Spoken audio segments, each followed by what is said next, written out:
What's up and what's good, everybody? I'm Jack Patterson, joined alongside Joe Ripley, and we welcome you to, I guess, the rebirth of Inside the 20x20. Yes, Jack, it is the renaissance of wrestling here on the Inside the 20x20 podcast. What does my man Seth Rollins say? Redesign, rebuild, and reclaim. I thought you were the one who always used the puns. Yes, but this time, I think it's a good occasion. I'll allow it. Folks, this is exciting. I mean, really, when you think about it, I was not along for the first ride, Jack, but Jack, Matthew, and I are going to bring you guys all the wrestling talk you can handle. Yes, Matt is still with us. He's still going to be joining us. Yeah, he's a little busy tonight. He's at the He's Mucha busy. He's at the Mucha Lucha event that's being held in Norcross, Georgia, which is just outside of Atlanta. So he's going to have a full report on that a couple of days from now. But but we're here to recap Money in the Bank from last Sunday. That's right. And before we get started, Jack, my apologies for dressing down for this podcast. Yeah, you're dramatically overdressed, but you kind of have a reason. A little bit, but we'll get to that a little later. Folks, we hope you stay with us throughout the podcast. It's going to be a fun, exciting time. As we mentioned, we're going to be here for all the big moments, all the SmackDown and Raw pay-per-views, the NXT pay-per-views, any oh my God moments that you're going to hear. We will make time to get on there, whether it's either via the blog, you can follow us on Facebook, Inside 20x20 on Facebook, at Inside 20x20 on Twitter, and we have a YouTube page that this will be going up on as well. That's right. So, got a lot of stuff to go to, but let's get down to business of why we came here first. All right. Money in the Bank reactions. And going into this, it was, kind of taglined as this, potentially historic night with the first ever women's Money in the Bank ladder match. On paper, potentially the greatest men's Money in the Bank ladder match in history. You got Jinder Mahal in his first WWE title defense. Against the hometown favorite. Against Randy Orton, who's in his hometown in St. Louis. You got Naomi defending the women's title against Lana in her singles debut. That's right. You got the SmackDown Tag Team Championships on the line. The Usos and their returning New Day. Against the New Day. So, a lot going on here. I thought, this was the pay-per-view that really WWE, pun intended, had to break the bank on. I mean, there was so much hype, as you mentioned, going into this pay-per-view. They had to deliver from, like you said, the first women's Money in the Bank ladder match, and WWE is no stranger in this new era, if you will, of having women headline pay-per-views, headline and main event shows. And now, after Hell in a Cell, after Iron Women matches, we've got the first women's Money in the Bank ladder match, which we're both fans of for sure. Definitely. You've got the biggest, in my opinion, involvement lineup in the men's Money in the Bank ladder match. Star power for days. So, Jack, where do we start on this pay-per-view? Let's start from the top. We'll go with the pre-show. And the pre-show had its fair share of stuff, too. We had the return of the hype bro, Zack Ryder, who's been out of action since the turn of the year, return with Mojo Rawley to defeat the Colognes, who've been rebranded for, the 10th time. I lost count. It's hard to keep track of, but they've been rebranded again. They're no longer the Shining Stars. They are the Colognes. I was wondering how long that Shining Stars gimmick would last. Boy. After a while, they started to get to me. I almost wanted to take a timeshare in Puerto Rico. I think he just wanted a vacation, but that's beside the point. That's true. But anyway, Jack, I thought, this was a good pre-show match, two rising stars, not necessarily shining, tag teams that really needed pushes at this point. I mean, the Colognes we saw that were repackaged, as Jack mentioned, just about a month or so ago, as these kind of aggressive familial tag team that was really going to run the tables in the SmackDown Tag Team division, a division that had seen its fair share of lumps with the absence of American Alpha. Exactly. With the Usos kind of turning, the Wyatts actually being split up due to the Superstar shakeup. So I thought, having the Colognes turned and having pushed them was a good move for SmackDown. You've also got the Hype Bros, who were part of that tag team renaissance, during the brand split last year. They were number one contenders when, in fact, it was the number one contenders match when that they went Zack down. Ryder got hurt. Yeah, that's right. And how fitting it is now to have them come back during this tag team resurgence. The Hype Bros eventually defeated the Colognes, Jack, but this isn't the last time I don't think we'll see Primo and Epico. And it's definitely not the last time the Hype Bros will be seeing them, because the next month for them is going to be crucial to picking up steam. Exactly. So I honestly think that at the rate we're going, the Hype Bros are going to be like that maybe second or third face tag team, because you got the New Day and you got Breezango, who's getting a great push. We'll get to them, but and American Alpha. And you know, who knows when American Alpha is going to be back? It's true. So a lot of room to go for both of those. Going next, we're going to go in order. First match on the main card, the Money in the Bank ladder match for the women.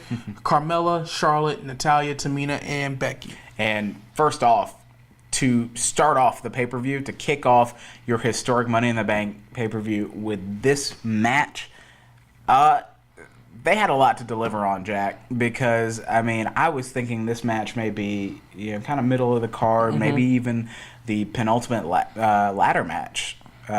Penultimate match on this card, but to kick off the show this way, I mean, incredible. And I mean, the match, let's face it, it delivered. Yeah, the match itself delivered, and I think it was a great place to put it on the card, because you know the fans are gonna be hype at the start of the show. You know, I was getting ready to say at the pyro, but there was no pyro thanks to the ladders on the stage. But they had a great opportunity to just get the crowd behind them, and credit to the St. Louis crowd, because the St. Louis crowd was on it all night long. They came to play tonight, and I think, Jack, this was also one of the saving graces. I'll go ahead and put that spoiler out there for this pay-per-view. But my first impressions from this match was they held back, and this is going to be a recurring theme, at least for the next week or two, before we let loose any more spoilers, because this Money in the Bank ladder match, Jack, I think had all of the matchups you wanted to see, but some of the spots were missing. I mean, I feel like they went big, but they could have gone bigger. I agree, and I don't know, because it's better than I expected, but I'm with you. I think it could have been better. Some of those ladder shots were stiff. Some of those ladder shots were stiff. But the women might still have bruises. Yeah. But I tend to agree with you. I think the one thing that I was pushing for, and I told you this before we watched the pay-per-view, is Charlotte doing the moonsault off the top of the ladder. It needs to happen. With that being said, I guarantee you this is probably not going to be the last women's Money in the Bank ladder match. So, obviously it's not. We'll get to that.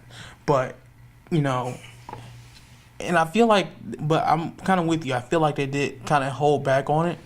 They didn't put out everything in their arsenal. Yeah. But I still think the match delivered. Now, don't misunderstand us. It didn't feel rushed. I think. No, decent planning went into this match, and it was a 13-minute match. Yeah, and it didn't feel like it was a quick match. It felt like everything kind of went. It was good. Like if it went longer, we wouldn't have complained. But at the same time, this match didn't feel rushed. It didn't feel like they resolved it on a dime, on a whim. But speaking of that resolution, Jack, I don't think a lot of people were happy how this match ended. You ever hear the Aaliyah song, "We Need a Resolution"?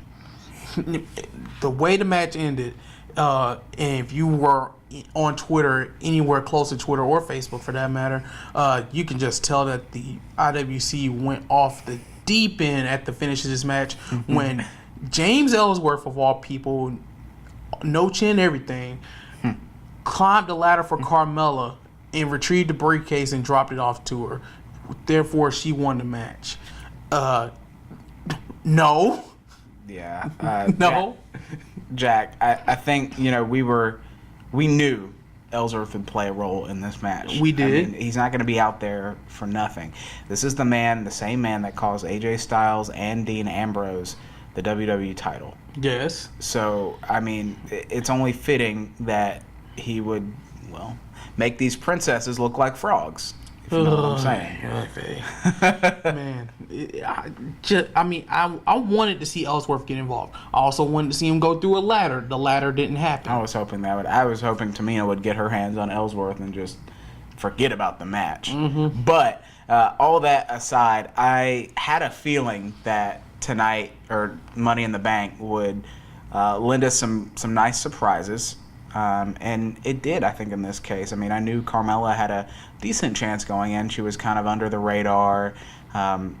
Charlotte was probably hands down the clear-cut favorite in this match. But I think Carmella had a lot to gain from this match. And SmackDown did right by putting the briefcase in her hands. Yeah, they did the right thing. I just don't think the path they took to get to it was the right way of going about it. And it wasn't just Ellsworth pulling a woman out. He climbed the ladder, grabbed the case, and dropped it down for Carmella to catch. I mean, like literally, the first person to grab the women's Money in the Bank briefcase was a man. If that doesn't undo everything the women's evolution, Divas Revel, whatever you want to call it, that doesn't undo everything that movement tried to do. I mean, come on. I don't know what does. And I thought that was a blatant mistake by WWE. It discredited the match. It discredited the pay-per-view instantly. Yes. The problem with that being it was the first matchup, and now your crowd is like, and now you're starting from ground zero. Exactly. Trying to build this crowd back up again, trying to hype them up after sucking the air out of the room. I understand, producers, what you were trying to do. I mean... Yeah, great thought, great premise, great thought, but you got to think about it. And maybe you could pull that off down the line, but you can't do that with the first one. No, definitely not. But overall, good match. We'll get to the fallout of that. Yeah, we'll get to that in a second. After our wrap-up. Yeah, next on the deck is the SmackDown Live Tag Team Championship between the Usos, the defending champions, going against the New Day. Yeah, the Usos, man, they have a lot of heat. And boy, are they great heels. Man, come on, man. Don't you just love how you be down since the day one-ish? I am considering getting that T-shirt. Me too. And, Jack, for the Usos, I mean, this is a tag team that, let's face it, has run the division for 5 years.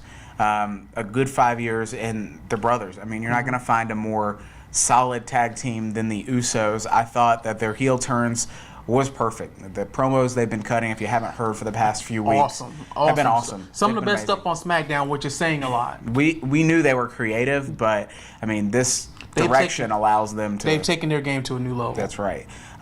So I thought the Usos had a lot of... they had some good momentum coming in, yes. I thought the New Day, which we saw the return of when we were at SmackDown Live in Atlanta. Yes. I thought the New Day were coming on strong. And I don't know about you, Jack. I thought the New Day would go over tonight. I was kind of 50-50 on that. I kind of felt like it was maybe too early to put the belts on the New Day just coming back from Kofi's injury. I kind of felt like it was too quick to put the belts on them, but it wouldn't have surprised me if they did win the belts.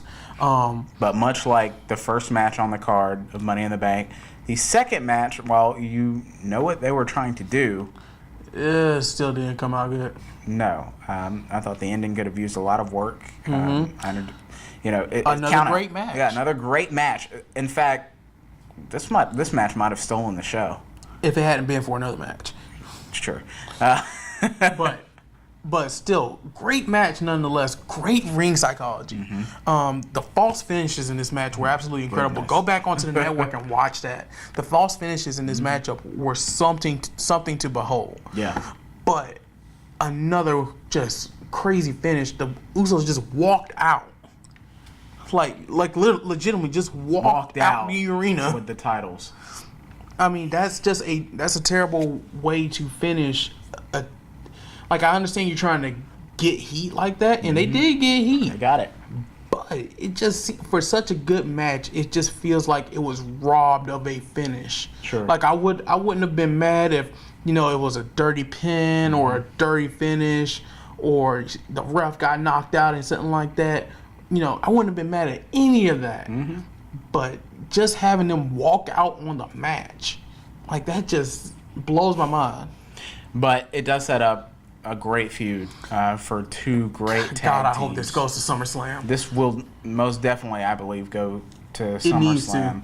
And it just needs to be these two teams. Yes. Let's be honest. I mean, these two teams Let them fight at Battleground. they have the ability to carry. Yeah, let them fight at Battleground, and then let them blow it off at SummerSlam. And you just said they have the ability. And one underrated aspect of this feud already, and you just alluded to it, the promos. Yes. Because we know the New Day can cut promos. Xavier Woods is a promo genius.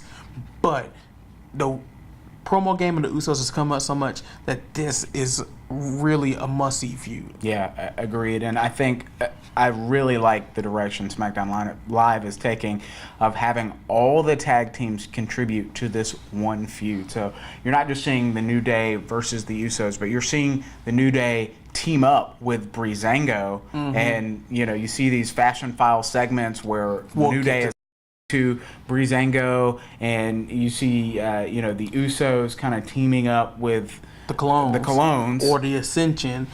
It's great. They're using all the tag teams to promote one another, and it's upping their game. It's upping everybody. Yep. It's upping everybody. It's great. Not only are you building chemistry between the teams, but you're building match chemistry as well, because if you want to push a tag team somewhere down the line, the Ascension, Breezango, they've already got the match experience with your entrenched tag teams. Exactly. So I love it. I love it. It's kind of keeping them relevant. It reminds me back going to the early 2000s where you had the tag teams like Los Guerreros and the World's Greatest Tag Team. You had Billy and Chuck. You had Edge and Rey Mysterio. Yep. You had even some put together tag teams like Kurt Angle and Chris Benoit and stuff like that. I mean, but they all had great chemistry and they were all kind of interchangeable. Yeah. So it's a great thing to see for the SmackDown Live tag team division. If that bodes well, has the same kind of significance, Jack, we could be seeing some great single stars down the line. Absolutely. And there's a lot that are in those tag teams. So moving on next to the SmackDown Live Women's Championship between Naomi and Lana making her singles debut. There are a lot of questionable moves, I think, Jack, programming has made. I'm not going to be that guy who says yes and agrees and nods my head with every decision WWE makes. But, I mean, we've already talked about this pay-per-view and how there were some questionable finishes. I don't even know how this match got on the card, quite frankly. I really do not. I mean, when you think of developing wrestlers and you think of having these guys debut, it's happened before where they'll bring up a guy and immediately start to push him. Brock Lesnar comes to mind.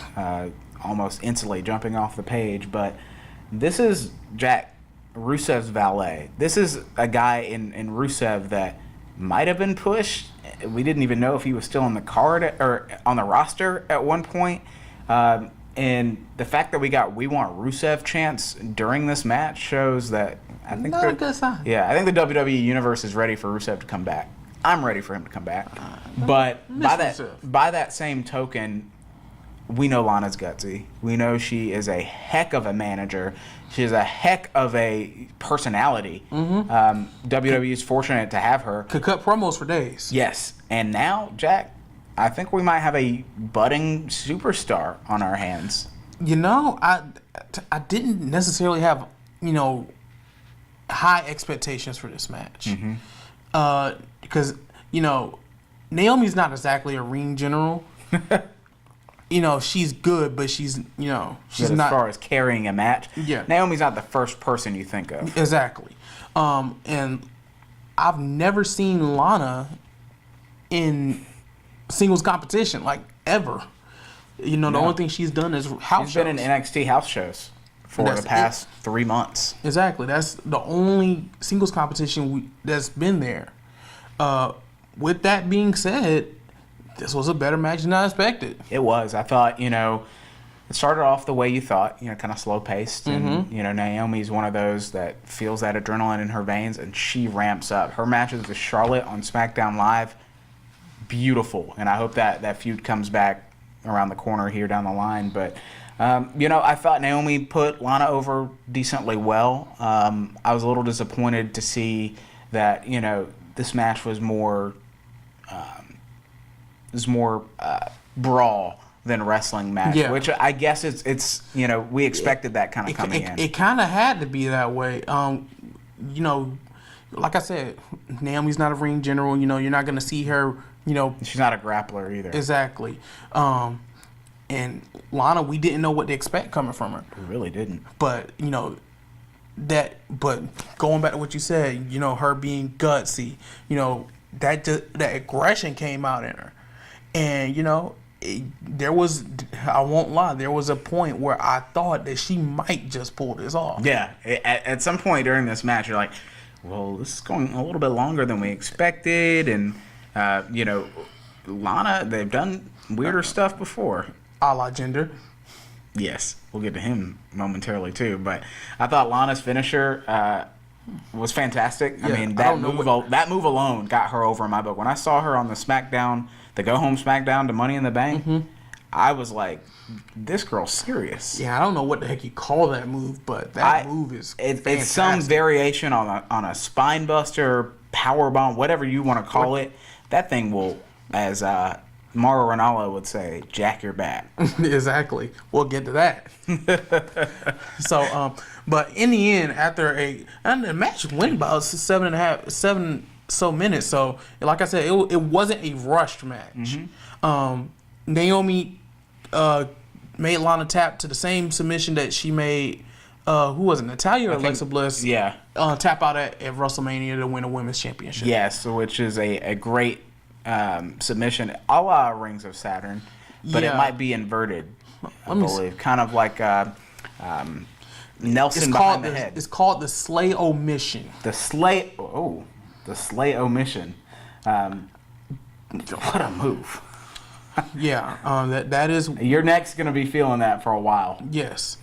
So, before we get on to the next match, and we will get to the next match, we had a debut at Money in the Bank. Well, a return and a debut at Money in the Bank. Yes. Mind if I borrow this? Yes, you can, because I should be good on powers. Maybe. But anyway, while Joey's hooking up his laptop, had a return and a debut. Maria Kanellis, who she was in one of the Diva searches. She was a valet for Santino Marella. She was she did a lot of things in her time. I think she was on the roster for like... She might have been John Cena's love interest at one time. Was John Cena's love interest at one time. On the roster for about maybe 6 years. I'd say from like mid-2000s to 2010. And then she left to go pursue other interests. Made her return with her now husband, who she married while she was in TNA, the Miracle Mike Bennett. He's not going by Mike Bennett, and for the life of me, I can't understand, but it's actually kind of funny as heck. He's going by Mike Kanellis. Her name. Yeah. This was pretty fun, Jack. I think this showed pacing. I mean, at this point, I think we were only an hour and a half, maybe not even that much time into the pay-per-view, and we were wondering, well, they've only got so many matches on the card. Yeah, at this point, we had 2 more announced matches left. But I completely forgot about that point, because when I saw Mike Bennett, I immediately marked out.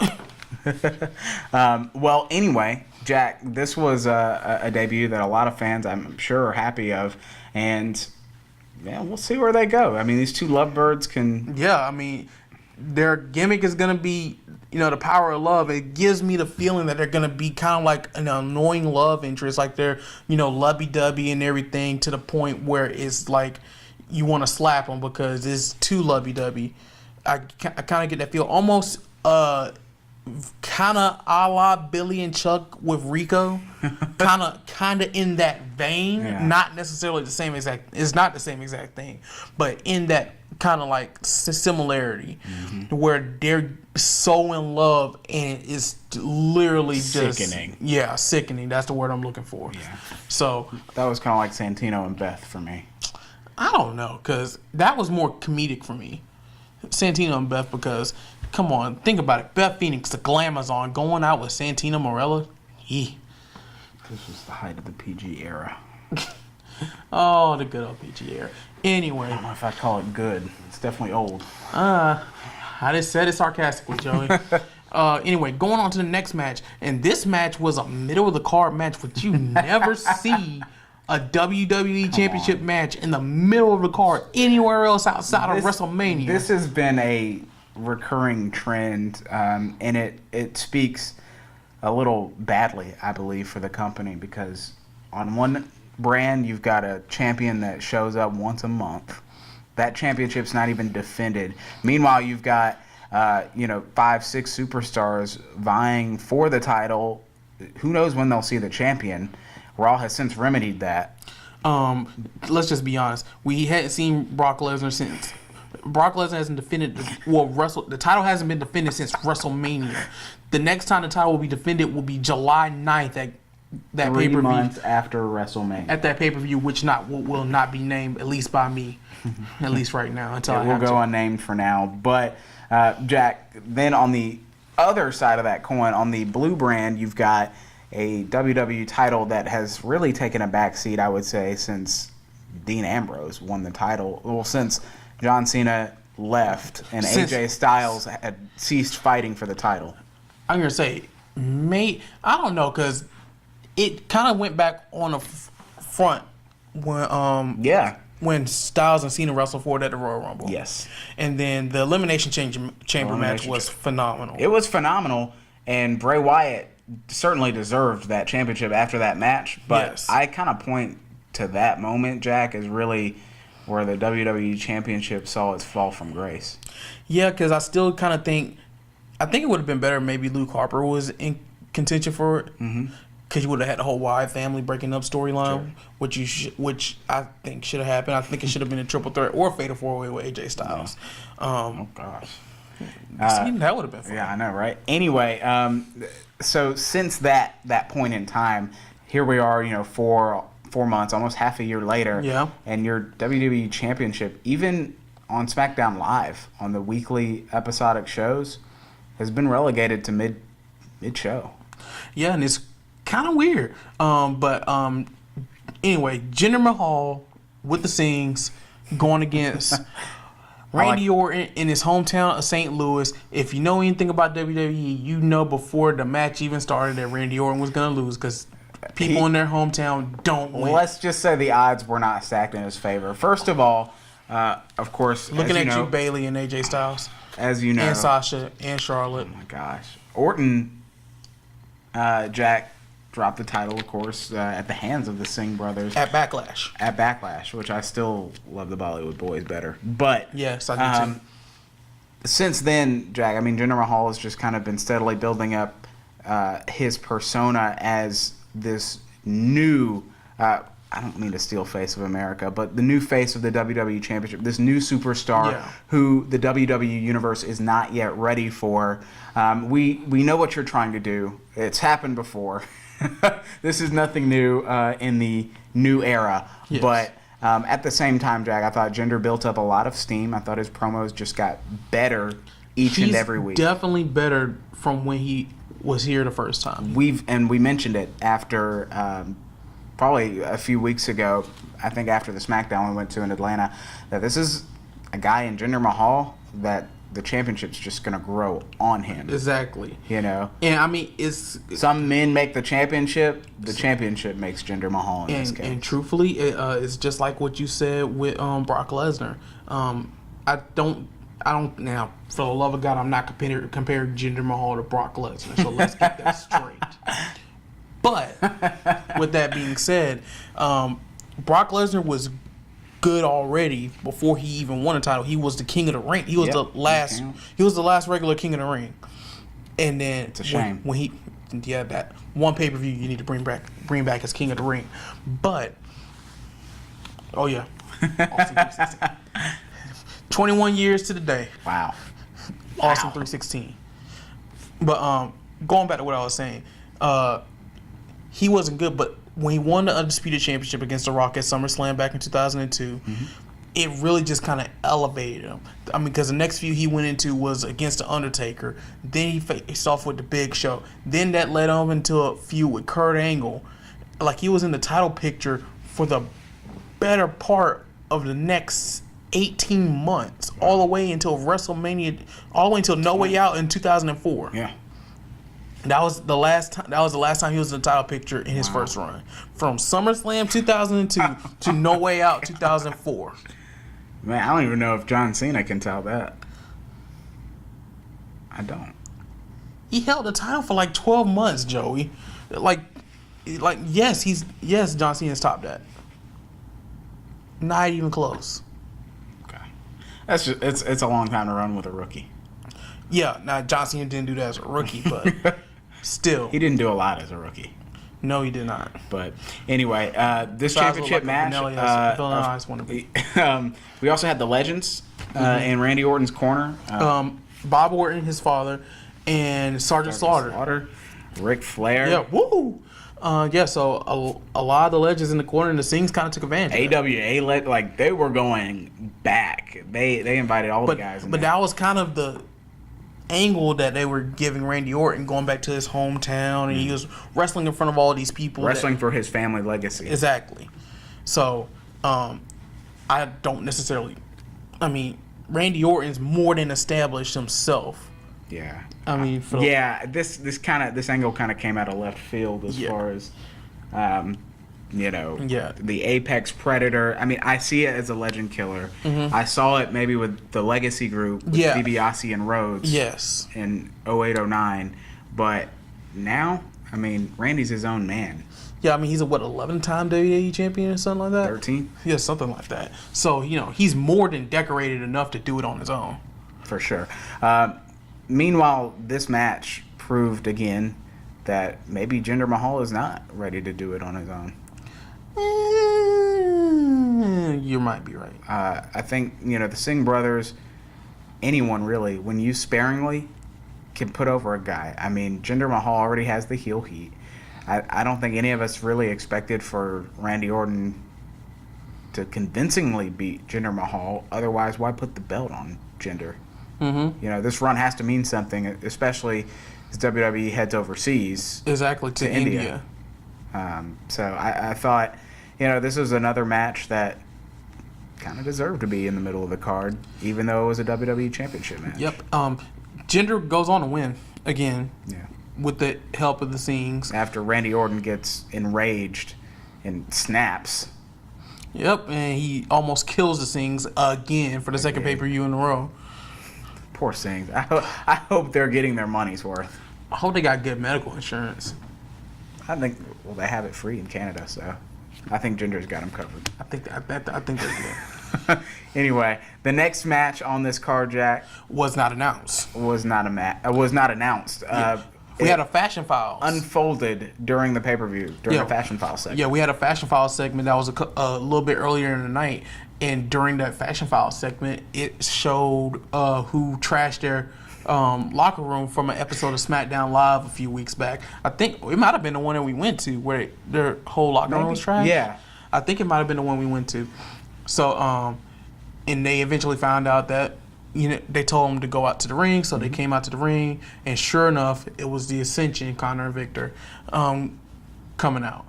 This was I'm assuming this was just a last minute add-in. I don't think this was actually planned. Maybe day of. Yeah, maybe a day of thing or a couple days out thing.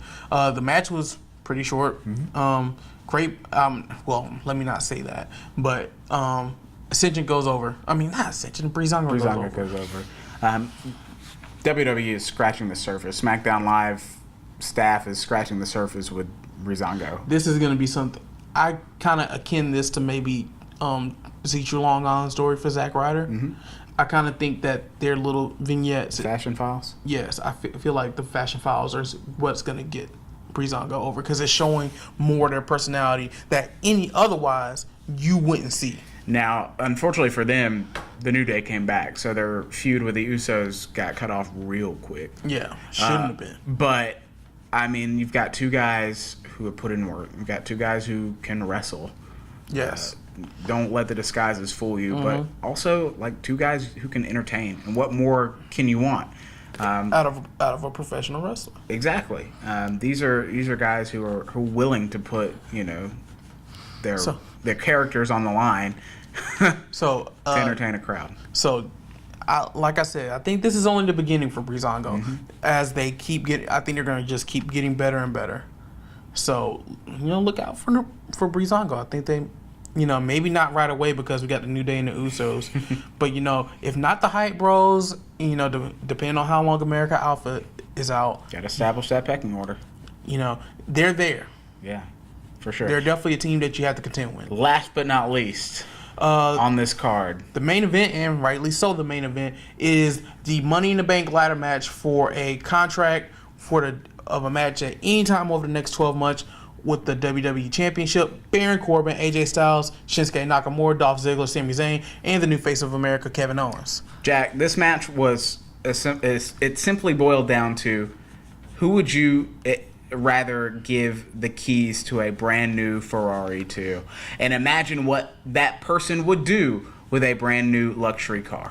And truthfully, I had zero problem with any of these guys winning this match. No one.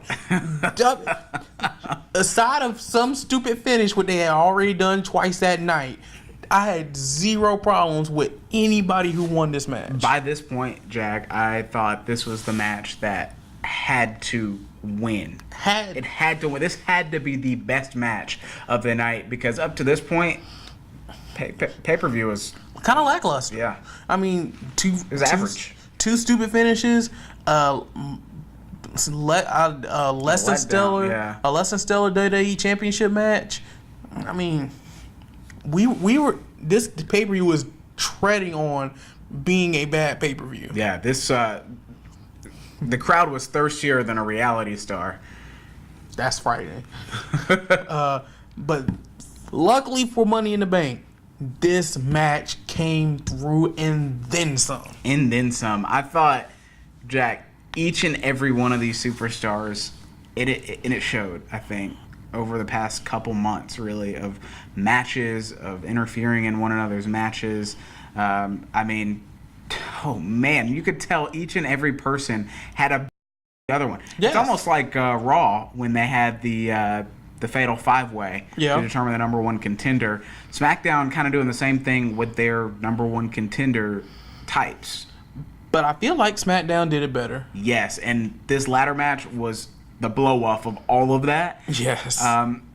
I thought at one point during this match, Jack, Sami Zayn looked like he was going over. At some point in this match, every single person had a chance to win this match. And not just they climbed the ladder and then they got took down halfway. AJ Styles had his arms around the briefcase. Exactly, hanging for dear life.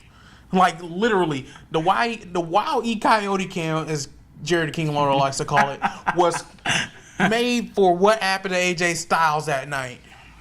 That drop was horrific. Man, the ladder spots in this match. Oh my, brutal. Poor Kevin Owens. Oh my gosh. What was that? Was that a Blue Thunder Bomb or a Michinoku driver? God. I forget what that was. But a ladder should not be bent the way that ladder was bent after that happened. Was there a deep six too? There was a deep six onto the floor. Dolph Ziggler jumped off the apron and Baron Corbin caught him and did a deep six onto the floor. Come on. Oh my gosh. This match, guys, could deliver for years to come. The spots in this match was absolutely phenomenal. And then who could forget the standoff between Shinsuke Nakamura and AJ Styles.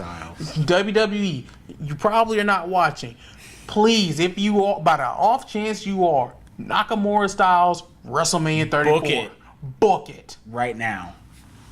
Like, please. Book it, please. This is Did you the not match hear, of the century. Did you not hear how bad? I'm trying to keep this PG.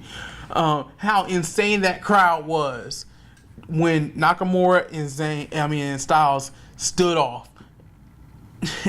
Gosh, It's overwhelming. you're like, and if you needed any more reason why to put Styles and Nakamura in the match together, just go watch Wrestle Kingdom 10. I'm glad we can mention other wrestling shows on here. Oh yeah, man.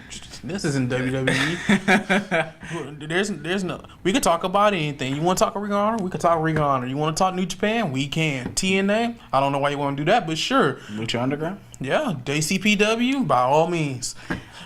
Anyway, Jack, this was a pay-per-view, Money in the Bank, that has seen its ups and it's seen its downs. Mm-hmm. Tonight, or that night, I thought, it held its own. Now, to say that this was a pay-per-view not up to SmackDown standards, Yes. that would be fair. Yeah, that would be fair. But to say that this was a horrible pay-per-view, we've been spoiled all year, guys, with SmackDown gems. So Yes. I would have to give this ultimately, Jack, a B-. Yeah, I'm kind of with you on that on a B-, because it wasn't a terrible show, but at the same time, the men's Money in the Bank ladder match saved this show from being a dumpster fire. It more than passed. I would say, definitely the highlights are the tag team title match, as well as the Money in the Bank ladder match, which we've mentioned. The letdowns, of course, the finishes.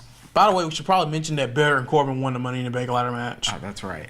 Yeah, we didn't quite finish that. But Baron Corbin wins after taking out both Styles and Nakamura on the ladder after their showdown. Surprise, surprise.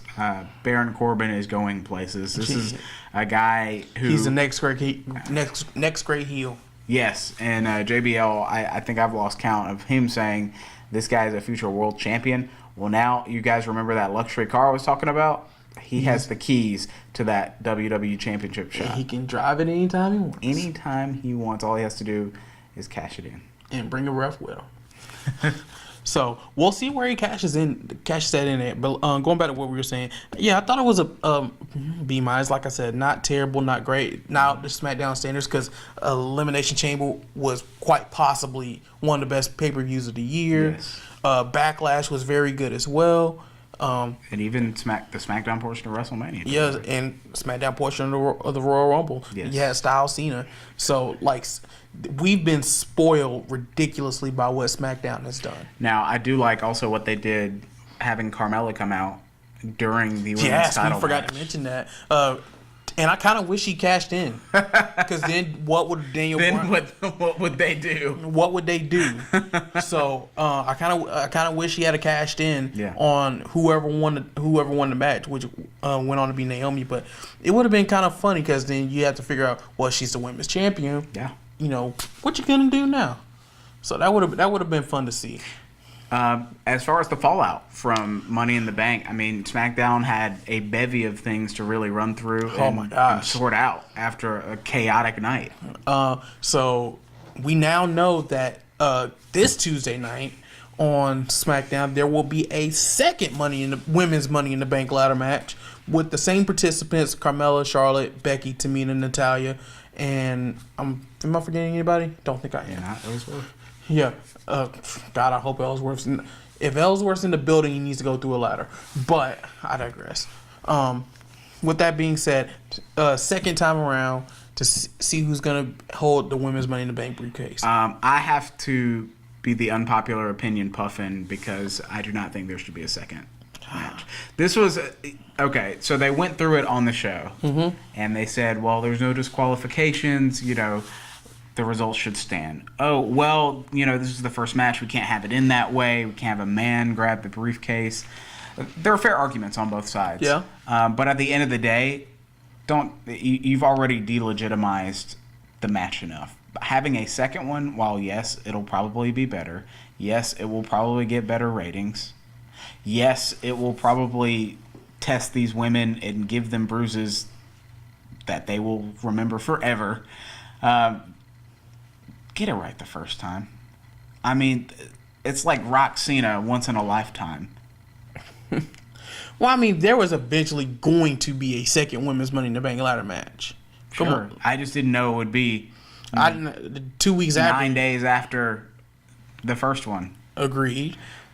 With that being said, I kind of... Everybody wants to see it. Number one, you're right. Everyone wants to see it. And number two, I just kind of feel like that finish left a bad taste in everybody's mouth. And, hey, you said it. We all want to see Charlotte do a moonsault off the ladder. Yes.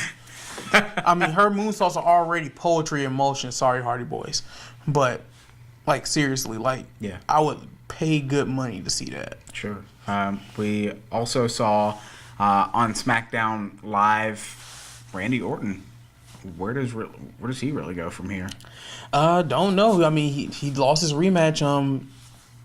I gotta assume that there'll be a number one contendership match coming soon. Got a few guys to choose from. You got a lot of guys to choose from. You got Baron Corbin, who owns the contract. Mm-hmm. Where do you go for the guys who are in the Money in the Bank ladder match? Do Styles and Owens restart their feud for the U.S. title? What's Shinsuke Nakamura gonna do? Is he gonna go after Baron Corbin for trying to take him out of the match? Or Dolph Ziggler? Or Ziggler? Where does Sami Zayn go in all this? Like, there's a lot of questions. And, you know, we're not that far off from Battleground. We're about, 4 weeks from Battleground? 4 or 5, yeah. So, I kind of feel like that there's a lot to be determined. I think so. And I kind of like the fact that we have a little bit of time to be able to figure that out. Let's see. Battleground is July 23rd, so a month from now. Yes. So 1 month from now. 4 weeks. Ironically enough, in the home of the 2018 Royal Rumble in Philadelphia. Hey, go City of Brotherly Love. This was, of course, a transitional SmackDown. I expect more fallout, of course, Tuesday. Yeah. As we see this Money in the Bank ladder match, I think we'll again start to see the New Day and the Usos really go after each other.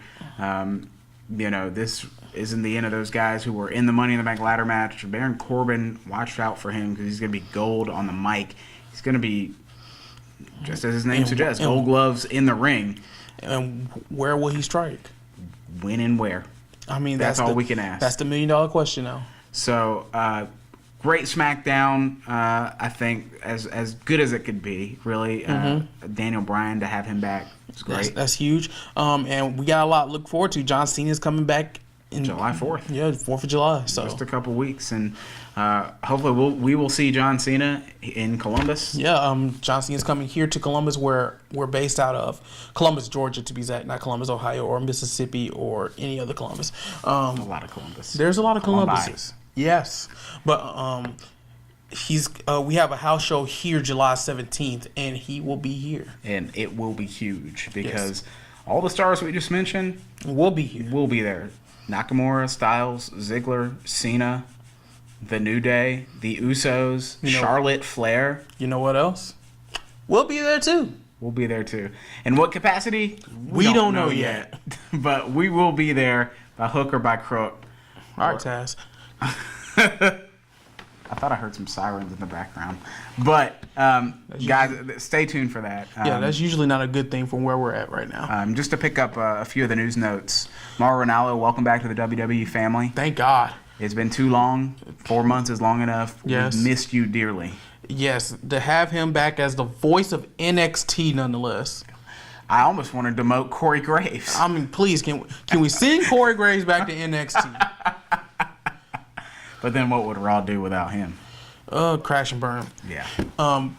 So have to keep him there. Oh man. But more than with Nigel McGuinness. But with Nigel freaking McGuinness, that's gonna be so much fun. I now have if I didn't have a reason to watch NXT every Wednesday, I have a reason now because I love Mauro Ranallo in more ways than are socially acceptable. Yes, and that's okay, Jack. That is more than okay. Meanwhile, thank you guys for accepting us. Did you have anything else to add? We're going to keep doing this. This is not just a one-off gig. We'll be back for that unnamed pay-per-view. It's got a name, but I just refuse to say it. Goodness gracious, Jack. literally.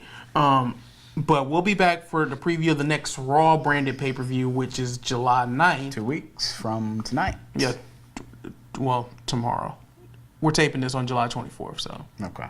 In 2 weeks. Yeah. So, in 2 weeks, the next Raw branded pay-per-view where we got Samoa Joe going against Brock Lesnar. That's going to be a fight. Just stop right there. Like, that is... let them fight for 3 hours. Fight forever. Let them fight for 3 hours, and I'll be content with I think Raw has a chance to get back on the right track, to be much more competitive with SmackDown, especially after a relatively down SmackDown pay-per-view. Yeah, and Raw desperately needs it because they've been crap for most of the year. Fastlane. Face it. Payback. Like, they need a good pay-per-view under their belts. Gosh. Roman Reigns, Braun Strowman in an ambulance match. Braun, please just break Roman Reigns in half. Just do it for me. This show might be rated PG-13. I don't have a problem with that. I mean, the amount of carnage that will happen between those 4 men, monsters among men, is going to be unrivaled. So I think Raw has a great chance to redeem themselves after a lackluster year. You know what they say, everything's bigger in Texas, Joey. Including the pay-per-view? Including the pay-per-view. This pay-per-view. This pay-per-view. That will go unnamed for now. You can say it. I don't care. I'm just not saying it. Anyway, guys, thank you for watching. We appreciate y'all. Let us know what you think in the comments. You can always tweet at us. You can also look us up on Facebook. We'll be glad to answer your questions and comments. Tweet us at Inside20x20, at JRip12, at JPattersonTV. You can tweet Matt, who will be with us on the future shows. He is at Lookout for Tank. Your website. I'll put that in the description below because it's kind of complicated to just write out. So I'll put it somewhere where you can find it. You can also find us on Facebook, and you can also find this on YouTube if you're watching this on the website or Facebook page. Look out for Matt's wrap-up of Mucha Lucha. Yeah, Mucha Lucha. In the next few days. And once we hit July, I will have a new Sounds of the Squared Circle out for the July pay-per-views as well. And we got some other things we're working on. You know, we're still in the process of getting everything relaunched. So we got a lot of things we're working on. Let us mark this as the first step on the path to the road to WrestleMania. Oh, man. I can't wait for Nola, man. It's going to be insane. Can't wait to have you guys along for the ride. Yeah, man. But until then, for the talented Joey Ripley, I'm Jack Patterson. We'll see you in a couple weeks for that unnamed Raw pay-per-view. And we'll have our predictions too. I forgot. That's right. We'll have predictions and reactions. So, see you then. See you.